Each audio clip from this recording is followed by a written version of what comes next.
más albergues para embarazadas, el Ministerio de Salud busca reforzar la reducción de muertes maternas y neonatales. 14 distritos de 3 departamentos serán los beneficiados con la infraestructura que será construida a través de donaciones.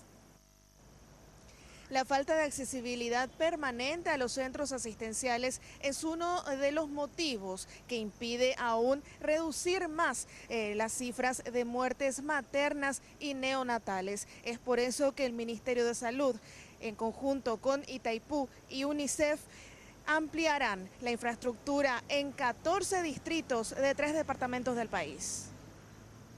Es noticia cuando existe un parto en lugares alejados donde no existe asistencia médica y lo hacen en ambulancia o en una lancha, por ejemplo. Eso no ocurriría si nosotros tuviésemos los albergues y las mujeres que están en trabajo de parto o están con molestia de parto puedan acudir a tiempo a los hospitales y tener un lugar donde quedarse. Entonces, tranquilamente el albergue queda al lado del hospital, pasan al hospital y tienen la posibilidad de estar monitorizado su embarazo durante todo ese tiempo. Las localidades que serán beneficiadas en Alto Paraná son Ciudad del Este, Mingaguazú, Hernandarias, Presidente Franco, Mingaporá, San Cristóbal y Ñacundal. En Canindeyú, las localidades serán Salto del Guairá, Curuguatú, Villa de Gatumí, Ubuputá y La Paloma. Y en Caaguazú, la ciudad que lleva el mismo nombre. Esto se enmarca dentro del programa Cero Muertes Evitables, que ya obtuvo resultados desde su implementación en el año 2014.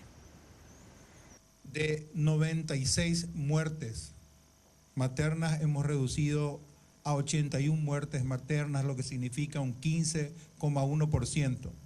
Lo que se refiere a recién nacidos, de 10,6% por Milky, hemos reducido a 9,7%, lo que significaría en números aproximadamente 43 recién nacidos menos fallecen gracias a este tipo de trabajo, a este tipo de plan.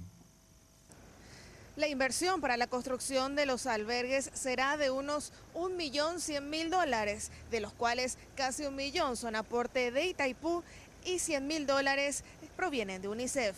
Jazmín García, Red Guaraní.